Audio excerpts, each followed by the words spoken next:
I don't know if you guys have peeked this over the past week, but there's this atrociously awful, weird-looking woman making the rounds who's got a clinical terminal case, stage 4 case of TDS. Like, this is almost Trump's, or maybe it's analogous to the big goofy ass eyes of Adam Schiff. And any day now, the walls are closing in. He's got the records, blah blah blah, Russiagate. It used to be all about Ukraine, but then all of a sudden that whole narrative shifted. So Adam Schiff, he'll eventually come around with that, but he's got those big crazy eyes. AOC's got those crazy eyes. She also has crazy eyes, but then on top of that, like, how do you get that hue for your old chompers? Like, do you have to brush with butter? Because that is, oof, Lord, that's atrocious. Yo, charcoal toothpaste is cheap as chips, man. Do yourself a favor, you creep. But to be completely fair, I don't think the guy who sells the box wine or your cats care all that much. But, yo, she's been making a mockery out of this entire situation. Now, why is she relevant? We should lay the groundwork on that.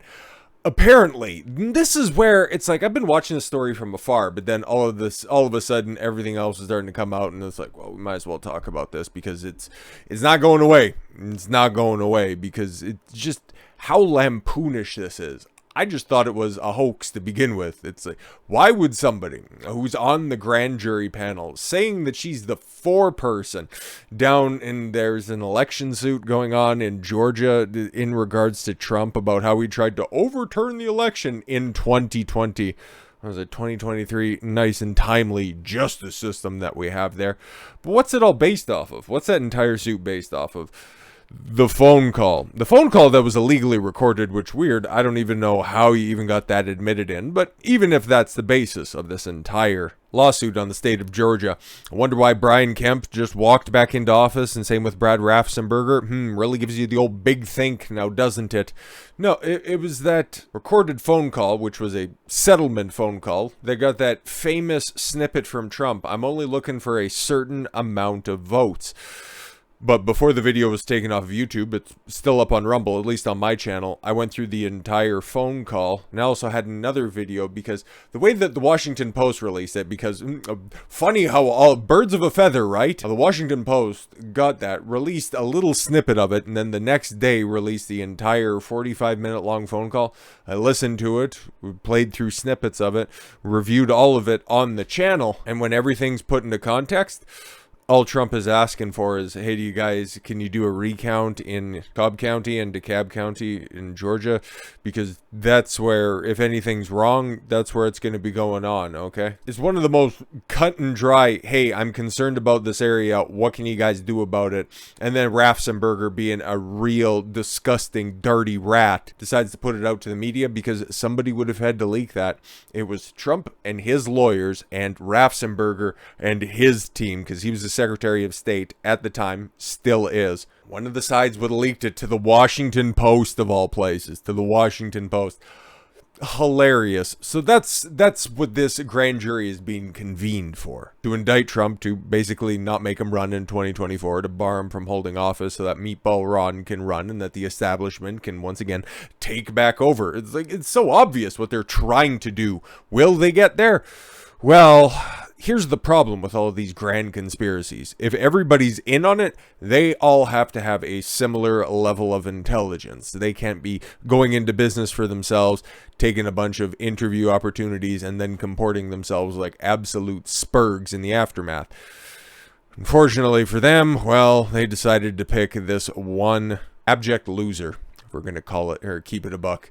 So, oddball Trump grand jury foreperson Emily Kohrs dealt a terrible blow to prosecution, Andrew McCarthy says.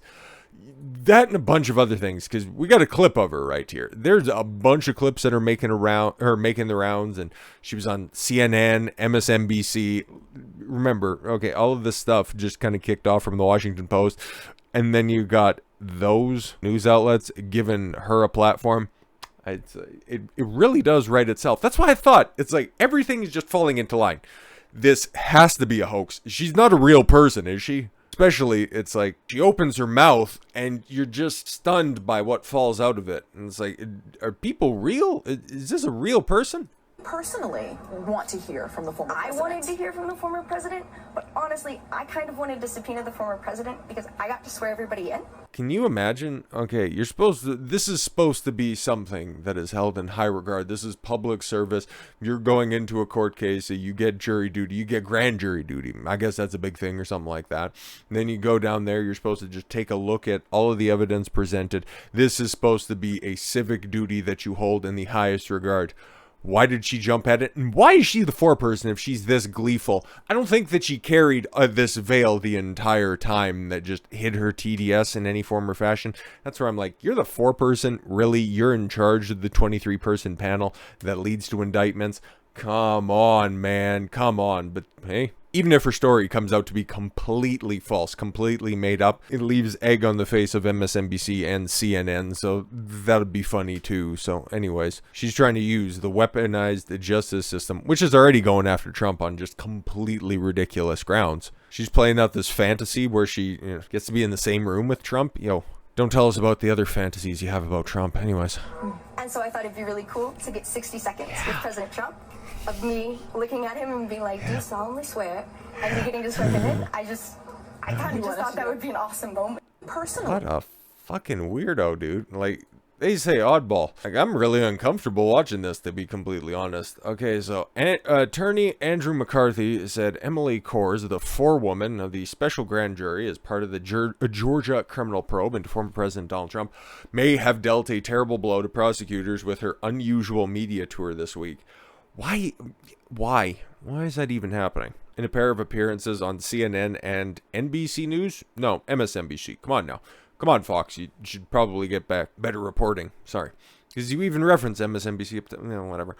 Kohrs appeared to strongly hint that Trump was among those recommended for criminal charges while laughing, joking, cringing, smiling like the Joker. An odd person. Animated facial expressions that seemed to provide answers she knew she shouldn't be offering. McCarthy, a senior fellow at the National Review Institute, believes any fair-minded lawyer would object to her behavior. Yeah, exactly. It's supposed to be an impartial jury, and somebody so gleefully wanting to be in a room with Trump, going on a media tour on the platforms of some of his biggest detractors. It's odd. Odd to say the least. Like, there's no charitable interpretation of this. Like, this doesn't look good for this investigation, fishing expedition, whatever you want to say. This is a terrible thing. She basically flouted the secrecy rules of the grand jury. She flouted the judge's order. She makes the whole enterprise down there in Georgia look like it's, Trump called it a kangaroo court. Oh, he said many other things because he's also been wondering, who's Emily Kohrs? The lady with the eyes that are just a little bit too far apart, the teeth they're straight. At least I gotta give her that. Like, she has decent teeth. It's just they've got the color and consistency of a banana. Do you own a toothbrush, you weirdo? Oh, she just makes sure all the brushes are for her cats. But like I said, who is this broad? Okay, because there's a lot of people seeing these clips being a little bit concerned on both sides of the aisle, because the one side really wants Trump's in cuffs, okay? They want to see the orange man doing the little waddle. It's like, I'm innocent. You can't take me to jail. You can't go somewhere.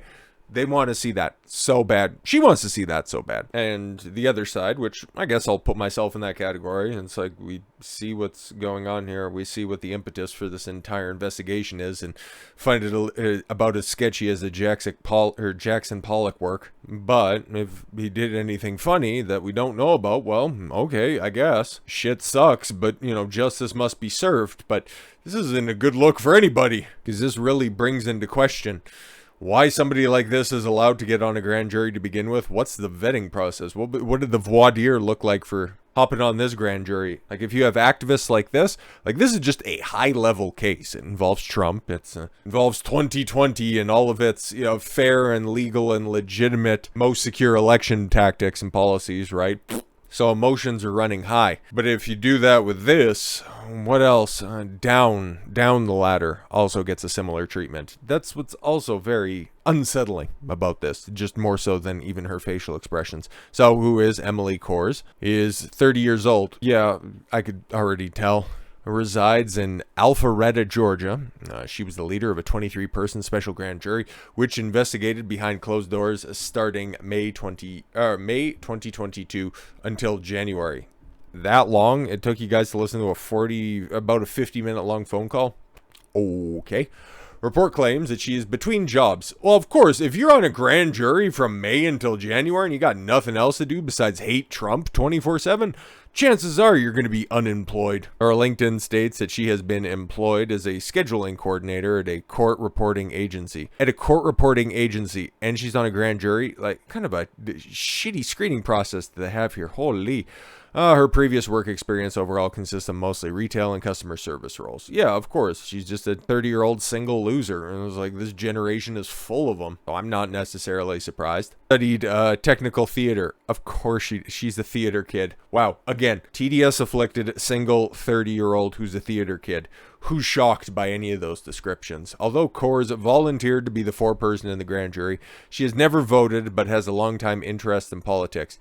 Never voted, a long-time interest in politics. I bet you that interest peaked in about 2015. I'm just guessing. She's also only vaguely aware of the discussions swirling around her state's last election due to the pandemic, reports the Atlanta Journal-Constitution. Are you having a laugh? Are you having a laugh? Because some other people, well, it says right here, Kohrs is mostly private on social media. Mostly. And a Twitter account claiming to be her was created in February of 2023. It's a clout jack effort. All right. It features no tweets and follows Donald Trump only. Are you... come on. Come on. So the legitimacy is unknown. She reportedly agrees more with the Democrats. And then you can also see the bottom line that's underneath that, which is hardy fucking har. States ABC News, but doesn't identify with a political party. Okay, I agree more with the Democrat talking points. If I chose a political party, it would be the Not Crazy Party. Just stop it. We already know that your entire story is totally full of cap, including the description that you're mostly private on social media because some sleuths that are out there, they found a Pinterest page. Of course she has a Pinterest page. How many different cat trees are on there, for Christ's sakes? Inside Trump grand jury foreperson's bonkers Pinterest account, which promotes witchcraft. Again, bingo. Can we just have a blackout on our little card here for crazy people that don't like Trump? I've said this in a couple of different videos before this. The way that I judge a person now in 2023, it's very simple. It involves a bunch of different scenarios that really kicked off at the beginning of the year from about the end of 2022 involving Andrew Tate all the way through, well, I guess even a little bit earlier than that with the announcement of Trump. You might not even be on the Trump train yet. It's just, hey, book your seat while you can still be in the first car, you dolts. But one of the questions or one of the scenarios that I pose and the way that people react to it is Trump running in 2024. If they're immediately vehemently against it because they think that Ron DeSantis would be, oh my God, he's just like Trump, but with none of the baggage. If they still have those old stupid tactics and they don't realize that he's siding with a whole bunch of neocon money and he can be bought off. I mean, bro, there's a reason that I keep my sphere of influence very, very small because educated people in today's day and age are incredibly rare. But speaking of the other side of that, the forewoman in the Georgia grand jury tasked with probing elections of interference in 2020 by former President Donald Trump and his associates has a bonkers Pinterest account featuring multiple references to witchcraft and magic spells. Multiple pins from a Pinterest board reportedly run by Emily Kohrs promoted literature about Wicca, witchcraft, and paganism. Oh my God. I think I also seen something on social media. There was a post out there that she's also a Harry Potter kid. Anyways, one pin from 2 years ago, features a pentagram, a symbol of modern occultism. Kohrs, 30, shared how witches can protect themselves during their magic work by casting a circle. Yeah, that's the expression of somebody who would be, sit down, I'd like to tell you more about witchcraft. Okay. Another suggests that beginner witchers get started by acquiring sea salt, rosemary, quartz, and incense, among other things, and people that also align with your zodiac and astrological sign. What house are you in? Kohrs also shared to her 253 follower information about the 5 types of witches. Bitch, I don't care. Cosmic, divination, kitchen. Kitchen witch? Well, if you were one of them, you might have been able to cast a spell on a man and you wouldn't be so obsessed with the orange man in Washington. See, and green witches. Alright, her LinkedIn profile, yeah, listed her as just being a broke weirdo. Which is actually why she would find herself in similar company over at CNN, because nobody's there! Nobody's employed anymore! Kohrs' apparent appreciation of the occult was seized upon by conservative commentators as evidence that she's in fact she's leading a literal witch hunt against Trump.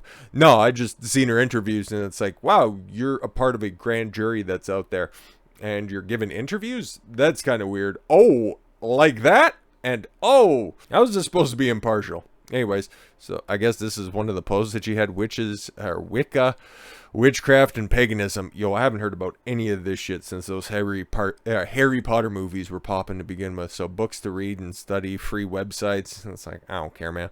Oh, casting a circle. How adorable. Yeah, just draw a pentagram. Oh, there you have, this. I have no idea. Bro, I think I'm dumber for looking at this. Did she also have a there's the picture that I seen. See, Harry Potter kid confirmed. But what does T Money have to say about this?